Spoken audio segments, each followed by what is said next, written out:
오늘은 안심하라 하는 제목으로 함께 은혜 나누겠습니다. 엎친데 덮친 격이다 하는 속담이 있지요. 어렵거나 나쁜 일이 겹쳐서 일어난다 하는 말입니다. 이와 같은 의미로 설상가상이라고 하는 사자성어가 있습니다. 눈이 깔려 있는 위에다가 서리가 겹쳐 내렸다, 그런 뜻입니다. 초등학생 국어 문제에 이 설상가상으로 문제가 나왔는데, 불행한 일이 거듭 겹침이란 뜻의 사자성어는 무엇인가요? 라고 질문해놓고 옆에 설땡, 가땡 이런 거예요.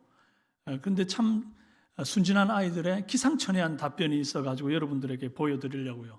뭐라고 했냐니까 설사가또 이렇게 했다. 설상가상, 눈 위에 서리가 내리듯 설사 후에 또 설사가 나오듯, 정말 인생에 반복되는 겹쳐오는 두려움과 어려움들이 있어요. 그러니까 참 인생이 잠시도 안심할 틈이 없는 것입니다. 언제 무슨 일이 생길지 안심할 수 없는 세상 속에서 우리가 붙들어야 할 것이 무엇인가, 오늘 말씀을 통해서 발견하기를 원합니다. 오늘 본문 말씀을 보니까 설상가상이라 할 만한 일들을 제자들이 만나게 됩니다. 예수님이 제자들에게 하필이면 깜깜한 밤인데, 이제 깜깜한 해가 지기 전에 이제 배를 띄웠어요. 근데 밤에 이 사람들이 그 호수에 갇혀서 움직이지를 못하는 상황이 된 겁니다. 그 당시 밤바다를 멀리 비추는 서치라이트라도 있었으면 길 찾기가 그나마 좀 나을 텐데 그런 시대가 아니지 않습니까? 그런데 거기에 엎친데 덮친 격으로 이제 폭풍까지 불어닥치기 시작했던 거예요. 사투를 벌이는 중입니다. 제자들이 밤바다 위에서 이런 악조건을 맞이하게 된 데는 경위가 있습니다. 예수님께서 이제 저녁 식사 시간에 5,000명을 배불리 먹이셨습니다. 뭘로요? 오병이어로 배불리 먹이셨어요. 근데 이제 그걸 서빙한 사람들이 제자들 아닙니까? 12명이 5,000명을 음식 서빙을 했어요. 정말 피곤했을 거예요. 다 무리들 나눠 앉혔어야죠. 배식했어야죠. 또 남은 거 다 수고해서 12강줄이 거뒀어야죠. 피곤했단 말이에요.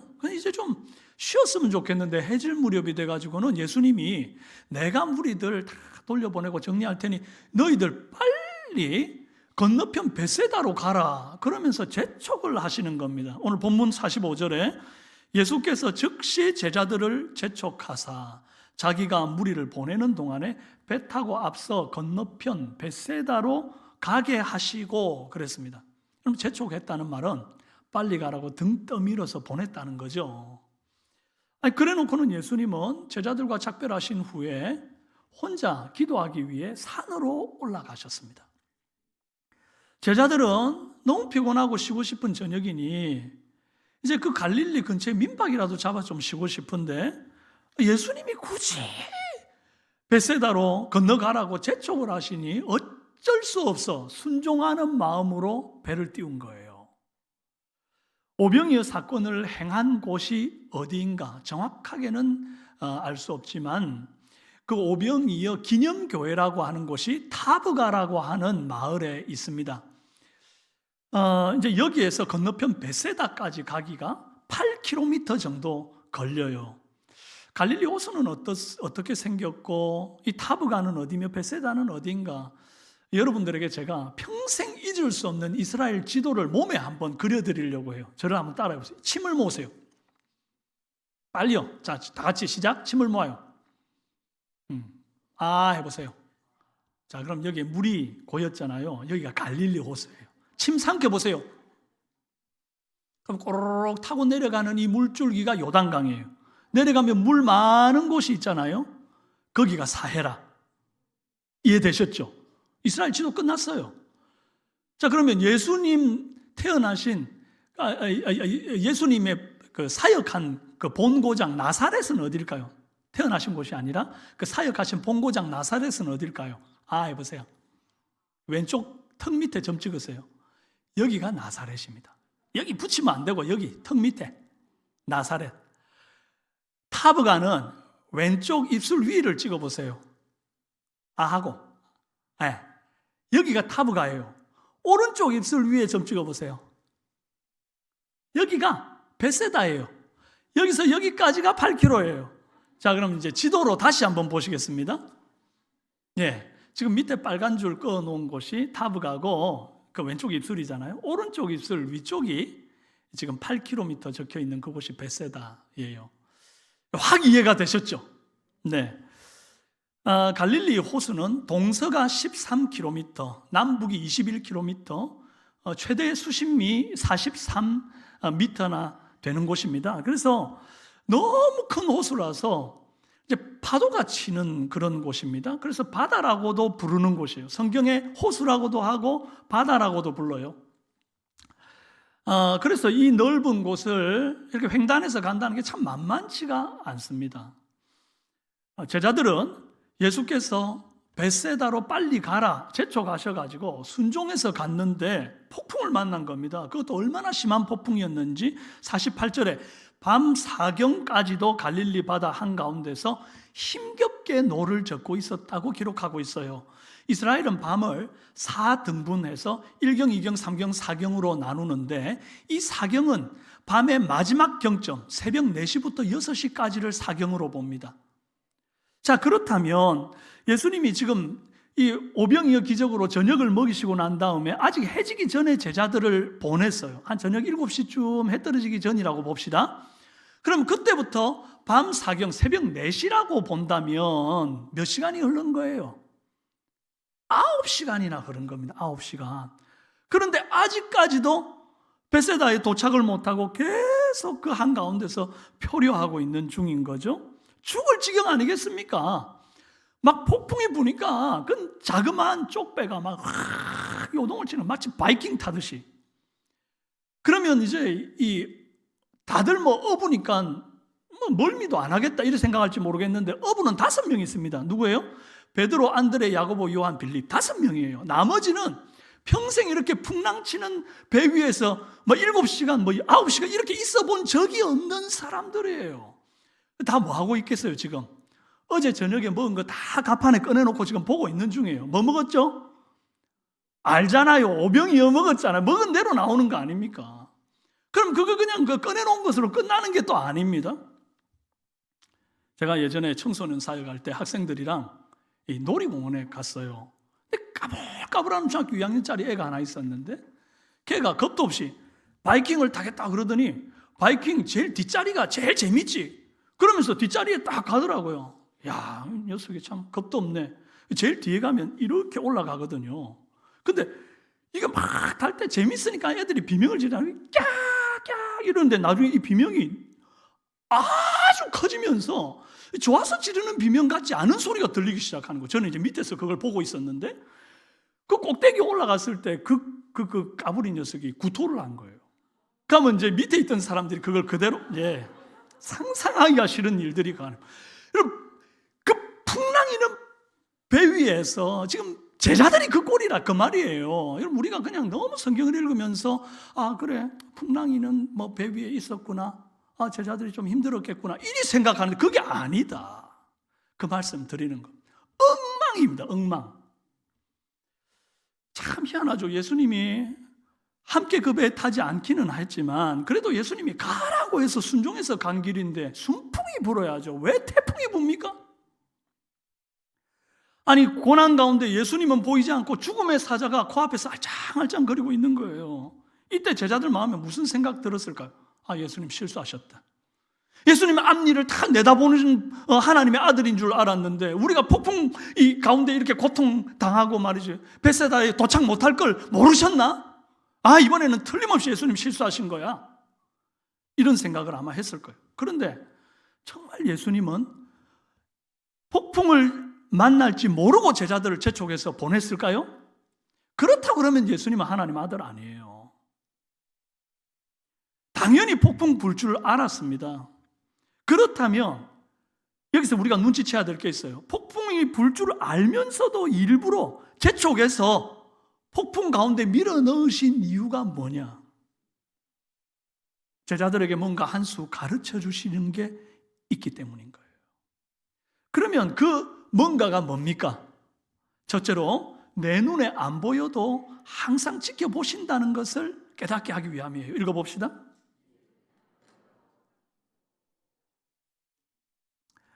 마가복음 6장 본문에도 본문 전에 이제 마가복음 4장에도 한 번 더 이렇게 폭풍을 만나는 장면이 있습니다. 갈릴리 호수에서. 그런데 그때는 예수님이 배에 타고 계셨고 피곤해서 고물에 머리를 두고 주무시고 계셨던 사건이었거든요. 그런데 지금은 그때보다 더 심각해요. 예수님이 없잖아요. 그때는 막 예수님 흔들어 깨워가 살았지만 지금은 예수님이 곁에 없다니까요. 제자들 마음에 도대체 지금 예수님 어디 계시는 거야? 우리는 지금 죽게 되었는데 도대체 우리의 이 고통을, 우리의 이 아픔을 알고나 계시는 거야? 막 원망이 솟구치고 어떻게 이럴 수 있나 싶고 그런 생각 안 들겠어요? 여러분 딱 요즘 우리 상황 아닙니까? 코로나 3년 지나면서 정말 가게며 사업장들이 큰 타격을 입었어요. 이제는 코로나 끝나고 마스크도 벗기 시작하고 이제 좀 되겠지 싶었는데 여전히 지지부진해서 정말 앞으로 나아가지 못하는 그런 사업들, 여러 가지 질병 때문에 병상에 계신 분들, 오래된 이 만성이 된 질병 때문에 약을 막 한 줌씩 털어넣어서 막 위장이 상하는데도 그것 때문에 또 밤잠을 설치는데도 여전히 회복이 안 되는 분들, 휴가 한번 마음 놓고 못 가고 늘 가게에 매여가지고 그렇게 전전긍긍하는데도 여전히 빚에 시달리는 그런 눈물 나는 분들이 많이 있다고요. 또 우리가 이렇게 힘들어하는 거 주님 지금 알고 계시나 도대체? 주님 지금 보고 계시나? 우리는 그런 마음이 드는데 사실 우리가 몰라서 그렇지 예수님은 제자들의 상황을 다 보고 계셨다고 성경이 기록하고 있습니다. 48절 함께 읽습니다. 시작. 바람이 거스름으로 제자들이 힘겹게 노젓는 것을 보시고 밤 사경쯤에 바다 위로 걸어서 그들에게 오사 지나가려고 하시매. 제자들이 힘겹게 노젓는 것을 뭐 했다고요? 보시고. 어디서 본 겁니까? 지금 배에 안 계신데 산에 기도하러 올라가셨잖아요. 거기에서 지금 보고 계신 거예요. 시공을 초월하시는 주님께서 홀로 산에 올라가서 기도하시던 중에 제자들이 어떻게 어디서 고난을 당하고 있는지를 분명히 보고 계셨습니다. 그럼 그거 보면서 뭐 했을까요? 아이고 다행이다. 내가 그거 안 탔어. 탔으면 큰일 날 뻔했다. 나만 아니면 돼. 뭐 이러셨을까요? 그럴 뿐이 아니잖아요. 우리 주님이 틀림없이 태풍을 만난 그 제자들을 위해서 기도하셨을 겁니다. 아버지요, 감당할 만한 시험 외에는 주시지 않는 주님이시니 풍랑 속에서 배가 뒤집어져서 익사하는 일 없게 하옵소서. 암초에 배가 부딪혀서 배가 깨지는 일 없게 하옵소서. 감당할 만큼만 풍랑이 불게 하옵소서. 그렇게 중보기도 하셨을 거예요. 결국 제자들이 밤새 이 풍랑 때문에 괴롭힘을 당하기는 했지만 누구 하나 배가 깨어져서 뭐 익사하거나 어떤 어려움을 당할 리가 없었단 말이에요. 결국에는 다 나중에 이 벳세다로 다 도착을 하지 않습니까? 이게 다 누구 때문입니까? 예수님께서 다 보고 계시던 예수님께서 중보기도 하셨기 때문입니다. 제자들 눈에는 보이지 않았지만 예수님은 다 보고 계셨고 그들을 위해 중보기도 하고 계셨습니다. 요즘 금요 찬양 기도회 때 부르짖어 기도하는 제목들을 보면요, 부진한 사업을 위해서 우리가 사업장 이름을 다 불러가면서 기도하고, 질병 고통 가운데 있는 사람 회복되고 이름 불러가며 기도하고, 자녀들을 위해서 부르짖고 타지에 군문에 막 이름 불러 기도하거든요. 그런 기도 제목들을 보면요, 참 과연 하나님이 내 고통 다 알고 계신가, 보고 계신가, 내 눈물 알고 계신가 따지고 싶은 분들이 있으면 의심되는 분들이 있어요. 그러나 여러분 눈에 주님이 안 보일지라도 주님은 분명하게 여러분을 보고 계신다는 사실을 믿으시기를 바랍니다. 그런데 여기에서 궁금한 것이 또 하나 있습니다. 예수님께서 산기도하면서 제자들이 그 폭풍 속에 괴로워하는 것을 이미 보셨다고 그러면 왜 그때 풍랑을 잠잠게 해주지 않았을까요? 바람과 파도를 꾸짖어 잠잠게 하고 밤 사경될 때까지 기다리지 말고 좀 일찌감치 좀 그치게 해주지 왜 그때까지 기다리십니까? 여기에서 예수님이 폭풍 만난 제자들에게 가르쳐주고 싶어 하시는 두 번째 진리가 나옵니다. 예수님을 내 인생의 배에 태워야 한다는 것입니다. 읽어봅시다.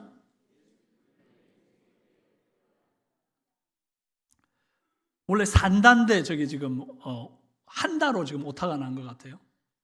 산다며 산다. 내 인생의 배에 태워야 내가 산다 하는 거. 예수님이 마음만 먹었더라면 얼마든지 산에서 기도하는 중에라도 말씀으로 제자들이 있던 바다의 폭풍을 잠잠케 하실 수 있었습니다. 그런데 폭풍이 언제 그쳤어요? 51절에 배에 올라 그들에게 가시니 바람이 그치는지라. 여러분, 예수님이 배에 오를 때까지 풍랑이 그치지 않았다는 것은 우리가 알지 못하는 비하인드 스토리가 있다는 것을 의미합니다. 제가 묵상해 보니까 이 비하인드 스토리가 딱 나와요. 생각해 보십시오. 갈릴리 바다에 풍랑이 치는데 예수님 기도하고 있던 그 동산에는 풍랑이 없나요? 아까 해가지고 했잖아요. 여기서 지금 풍랑 치고 있는데 여기에 풍랑 없어요? 지금 송해공원 쪽에 풍랑이 치는데 여기 삼성교회 쪽에는 풍랑 안 칩니까? 똑같아요. 이 공간이 그리 넓지 않은 공간이기 때문에, 특히 고원에서 바람이 불어서 풍랑이 치는 곳이니까 이 바람의 시작 지점이 이런 이 갈릴리 호수 근방을 다 포함하고 있단 말이죠. 예수님도 지금 산기도 중에 폭풍이 엄청나게 불고 있는 중이에요. 여러분, 태풍 부는 날 등산해 보셨습니까? 얼마나 힘들겠어요. 예수님 지금 딱 그 상황입니다. 그런데 태풍 시작하기 전에 바로 바람을 잠잠케 하지 않고 밤 사경, 새벽 4시가 될 때까지 폭풍과 싸우고 계시더라는 거예요. 물 위를 걸어오시는 시간 한 8km 정도, 성인 남자의 걸음으로 걸었다 쳐서 한 2시간, 폭풍 때문에 시달려서 한 3시간, 뭐 이렇다고 치면 산에서 기도하는 시간 대략 나오죠. 적어도 6시간, 7시간은 기도하신 것 아닙니까? 계산이 따라오고 계시는 거 맞죠?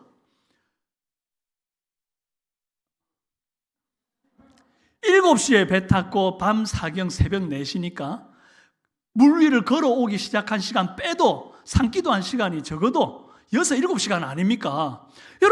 여러분에게 제가 돈 10만 원 주면서 우리 교회 뒤에 뱀산에 올라가서 오늘 밤에 폭풍 치는데 7시간 기도해봐라 그러면 여러분 하실 분 있습니까? 나와보십시오. 혹시라도 있다 그러면 돈 또 오르신 분입니다. 그분들은. 아니면 나 10만 원 갖고 안 됩니다. 한 100만 원은 주셔야 하겠습니다. 그런 분은 어쩌면 나올지 모르겠어요. 근데 웬만하면 그 어려운 일입니다. 1시간도 쉽지 않은데 폭풍 속에서 7시간? 그거 얼마나 예수님도 힘든 일을 하고 계시는 거예요, 지금. 또 예수님이 물 위로 걸어오신 사건에 대한 잘못된 상상 가운데 하나가 뽀송뽀송한 헤어스타일과 그런 럭셔리한 옷을 입고 이렇게 후광을 비추면서 싹 걸어오시는 그림이 딱 저런 거예요. 그럼 저게 얼마나 비현실적인 성화인지 모릅니다. 저 폭풍 치는 가운데 어떻게 저런 패션을 유지합니까? 저런 우아함을 어떻게 유지합니까? 너무 동떨어졌어요. 그래서 예수님이 걸어오실 때에도 폭풍 계속 몰아쳤거든요. 그래서 오히려 이 그림이 더 적절할 거예요. 보십시오. 예수님 지금 쫄딱 젖은 거예요. 폭풍 속에 막 파도가 치고 비가 안 왔을지라도 파도가 쳐가지고 막 온 몸이 지금 물에 빠진 생쥐꼴이 된 거예요. 저 멀리 배가 보이고 그 사이에 지금 베드로가 걸어오고 있죠. 새벽녘에 제자들의 배에 예수님이 도착했기 때문에 밤 사경에 깜깜할 때 도착했기 때문에 제자들이 볼 때 유령이라 한 것도 있겠지만 예수님 몰골이 지금 말이 아니니까 예수님이라고 알아보지를 못한 탓이기도 합니다. 예수님이 왜 이렇게까지 고생하면서 제자들 앞에 나타나셨을까요? 하다못해 갈릴리 해변에서 이제 그 호수에 걷기를 시작할 때는 적어도 풍랑을 좀 멈춰야죠. 바람과 바다야 잠잠하라 해놓고 막 호수가 참 완전 막 실크처럼 잔잔해지면 그 위를 스케이트 타듯이 우아하게 싹 걸어가지고 그렇게 제자들이 계신 배에 올라도 되잖아요. 아니 그 풍랑을 치는 중에 예수님 막 그 온 몸에 파도를 맞아가면서 사투를 벌이며 걸어가는 이 배 타는 것보다 더 힘든 일들을 왜 예수님이 지금 하고 계시느냐는 겁니다. 예수님이 굳이 배에 오른 이후에야 폭풍을 잠잠하게 하신 이유는 제자들의 이걸 가르치기 위함이에요. 제자들 가운데 내가 살면서 온갖 폭풍을 다 지나간 노하우가 있는 사람인데 걱정하지 마. 업으로서의 노하우. 내가 힘 좋으니까 노져가지고 충분히 빠져나갈 수 있어.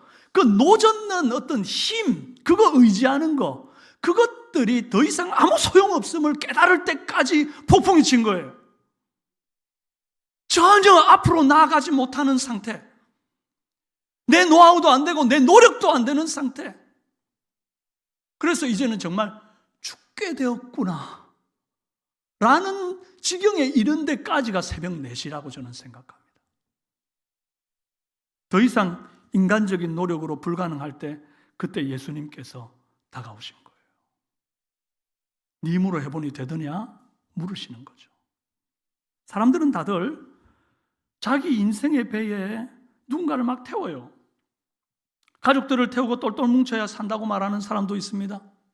돈만 태우면 된다고 말하는 사람도 있습니다. 젊은이들은 BTS, 뉴진스 같은 아이돌 태우고 죽고 못 산다는 사람들도 있습니다. 그런데 여러분, 누구를 태웠든지 간에 그 인생의 배에 예수님이 타지 않으면 풍파는 그치지 않습니다. 예수님이 타야만 풍파가 잠잠해지고 바람이 그치는 역사가 일어난다는 이 사실을 깨닫게 하기 위해서 예수님께서 굳이 배에 오르신 이후에 풍랑이 잠잠게 되는 것을 몸소 제자들에게 똑똑히 보여주시는 거예요.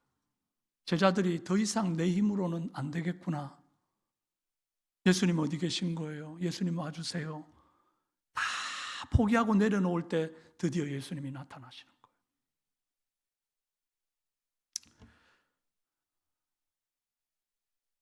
여러분 인생의 배에 예수님 태우셨나요?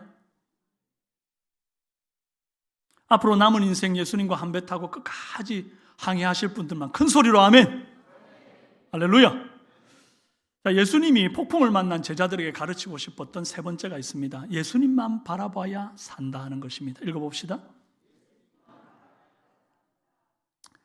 예수님께서 제자들의 배에 가까이 왔을 때에 제자들이 물 위에 서 있는 예수님을 보고 막 유령이라고 막 소리를 치고 난리가 났습니다.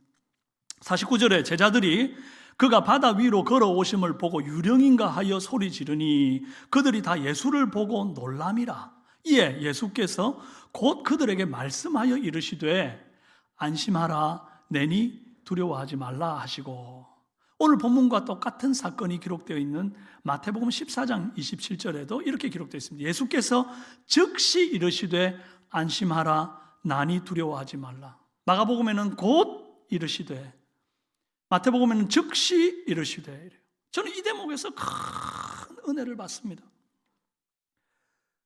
아니 제자들이 예수님을 보고 유령이야 막 이러고 있잖아요. 그럼 예수님 장난기가 발동해가지고 이 빨간 종이 줄까 파란 종이 줄까 막 이러면서 겁을 줄 수도 있는데요, 농담으로도 그렇게 안 하시는 거예요. 그리고 유령이야 뭐? 유령이라니 지금 나를 뭘로 보고 이놈들 아직 맛을 덜 봤구나, 폭풍아 더 세게 불어라, 이리 안 하십니다. 어떻게 해요? 곧 이르시되 안심하라 내니 두려워하지 마라. 즉시 이르시되 안심하라 내니 두려워하지 마라. 예수님 그런 분입니다. 농담으로라도 우리가 두려워하는 그걸 못 보시는 분이에요. 즉시 위로하고 즉시 평안을 주기를 원하시는 분이 우리 예수님이십니다. 제가 국민학교 3학년 때 일이었습니다. 초등학교는 이제 연식이 좀 새로 된 분들이고 우리는 국민학교였어요. 한 반에 50명씩 7반씩 있었기 때문에 전체 한 2,000명 정도 되는 학생이 있었어요. 국민학교에. 그래서 이제 학생 수는 많고 교실은 적으니 이걸 이제 오전반, 오후반으로 나눠서 했잖아요. 다 이해하시는 분들은 뭐 다 저랑 연식이 비슷한 분들입니다. 저 위에거나. 이제 그 전교생 운동회 할 때, 그때 이제 막 운동장이 바글바글 사람으로 그냥 꽉 차잖아요. 그때 엄마가 이제 계란 삶아서 저를 보러 오시겠다고 약속하셨거든요. 저는 운동회 시작할 때부터 다른 거는 관심 없고 내가 하는 거 엄마가 잘 지켜보고 있는가, 그게 그렇게 관심이 있었어요. 그래서 막 100m 달리기 할 때, 공 굴리기 할 때, 다음에 딴따단 딴딴 뭐 이러면서 이제 꼬마 신랑 뭐 이런 거 이제 이게 무용할 때 뭐 이런 거 다 보고 계실까? 막 줄다리기 해가지고 뭐 천군백군 싸울 때 그때 내가 잘하고 있는 거 이거 보고 계실까? 궁금해가지고 벤치를 살피는데 운동장에서 아무리 벤치를 살펴봐도 그 많고 많은 어른들이 다 그분이 그분 같고 그분이 그분 같으니 도저히 알 수가 없는 거예요. 그래서 우리 엄마 안 왔나 보다. 정말 낙심이 돼가지고요. 100m 달리기를 할 때 또 공굴리기 할 때 꼬마 신랑 그냥 풀이 죽어가지고 그냥 그렇게 했어요. 다 끝나고 이제 점심시간이 됐는데 어디서 나타났는지 엄마가 나타나셔가지고는 동구가 나 네 아까 달리기 할 때 다 봤다. 네가 열심히 뛰어가지고 1등으로 뛰다가 골대 앞에서 골문 앞에서 넘어져가지고 3등으로 그래도 포기 안 하고 뛰어 들어온 거 보고 너무 잘했다 아니 그냥 본 척하는 게 아니라 분명히 보고 심지어 사진까지 다 찍어뒀더라고요. 내 눈에는 엄마가 안 보이는데 부모님은 그 많고 많은 2,000명들 다 하얀 옷 입고 머리 다 이렇게 바가지 머리 해가지고 다 그놈 같은데 거기서 어떻게 나를 발견했는지 직선으로 찾아와가지고 나를 만나주는 거 있잖아요. 그것도 운동회 할 때는 방해가 될까봐 못 오고 점심 먹을 때 딱 알맞은 시간에 적절한 타이밍에 찾아오시더라고요. 사랑하는 여러분, 하나님은 우리 아버지입니다. 우리는 우리 하나님을 못 봐도 하나님은 우리를 다 보고 계세요. 우리는 하나님이 나를 못 보는갑다 그래가지고 막 낙심이 되고 코가 막 석자나 빠져있고 이 고통을 내가 어떻게 헤쳐가나 막 염려가 되고 이러지만 주님은 지금 우리를 다 보고 계시죠. 그리고 그 넓은 갈릴리 바다 한가운데 표류되어 있는 그 쪽배 한 척을 향해서 여긴가 저긴가 헤매지도 않고 직진하여 풍랑을 뚫고 그 깜깜한 칠흑 같은 어둠 속에 찾아와서 기어이 그 배에 오르시는 예수님이 있어요. 그리고 오셔서는 무슨 말씀하십니까? 안심하라. 내니 두려워하지 말아라. 사랑하는 여러분, 풍랑이는 여러 가지 문제와 고통과 기도해도 당장 응답되지 않는 어려움 속에 여러분들 지금 울고 계시는 분들이 있습니까? 안심하십시오. 내니 두려워하지 말라 하신 주님의 음성을 들으십시오. 주님이 이미 다 보고 계십니다. 가장 완전한 타이밍에 여러분들을 향하여 찾아오실 것입니다. 예수님 다 보고 계십니다. 기억하십시오. 그리고 우리를 위해 기도하고 계십니다. 때로 인생의 폭풍이 길어질 때 여러분의 인생의 배에 어쩌면 혹 내가 주님을 온전히 모셔드리지 못한 것은 아닌가 하는 가능성을 한번 생각해 보십시오. 내가 모셨다고 말은 해놓고는 정작 어떤 위기를 하나 넘기고 나면 그 다음에는 이제는 됐습니다. 예수님 내리셔도 되거든요. 그러고는 이제 내가 막 열심히 노젓는 그런 형국은 아닌지 끝까지 좋을 때도 슬플 때도 주님과 함께 항해하는 저와 여러분 되기를 바랍니다. 다른 거 태우느라고 힘 빼지 마십시오. 돈, 명예, 미용, 건강, 친구 다 귀한 가치들이지만 그 어떤 것보다 예수님을 가장 먼저 태워야 할 줄로 믿습니다. 예수님 태워야 삽니다. 주님께서 여러분의 가정의 배에, 사업의 배에, 자녀들의 배에, 여러분 건강의 배 위에 앉으실 때에 비로소 풍랑은 잠잠해지고 우리 마음 가운데 참된 평안이 오고 소망의 항구에 도착하게 될 것입니다. 끝까지 한눈 팔지 말고 주님만 보십시오. 집중하는 그런 은혜가 있는 저와 여러분 되기를 주님의 이름으로 축원합니다. 함께 우리 주품에 찬양합시다.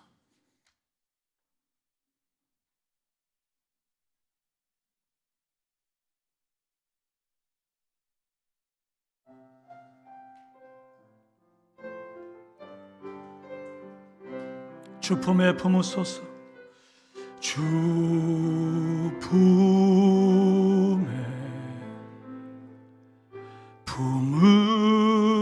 품으소서.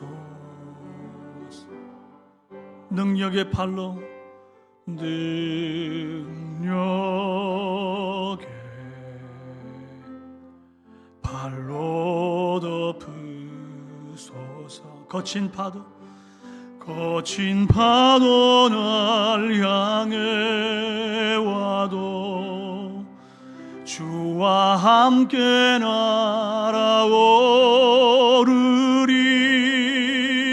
폭풍 가운데 나의 영혼 잠잠하게 주를 보리라.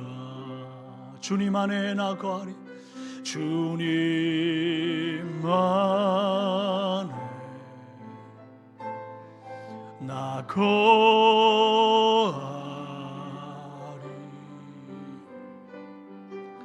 주는요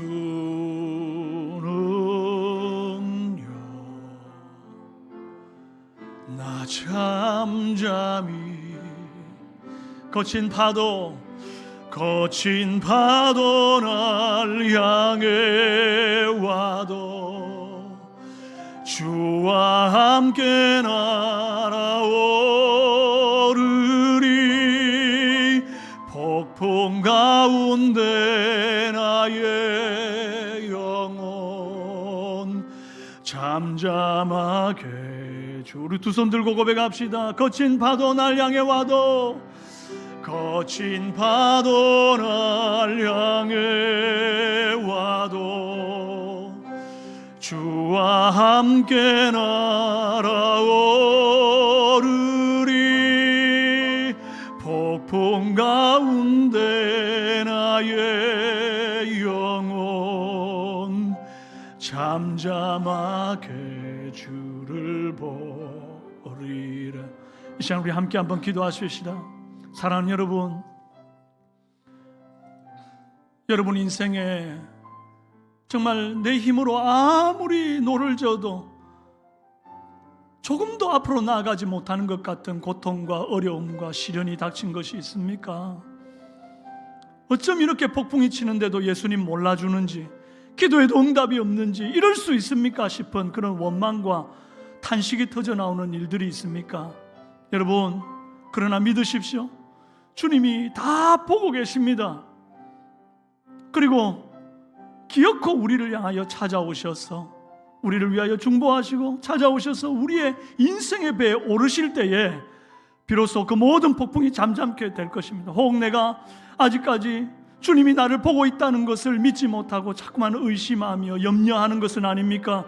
주님이 안심하라 내니 두려워 말라 하시는 그 음성을 믿으시기를 바랍니다. 주님, 내 인생의 배에 타주옵소서. 내 직장의 배에 타주옵소서. 하나님, 내 학업의 배에 타주옵소서. 미래가 불투명합니다. 진로가 불투명합니다. 하나님이여, 내 진로의 문제에 주님께서 그 배에 타주시옵소서. 하나님이여 함께 해달라는 마음으로 간절히 주여 부르짖고 기도하시겠습니다.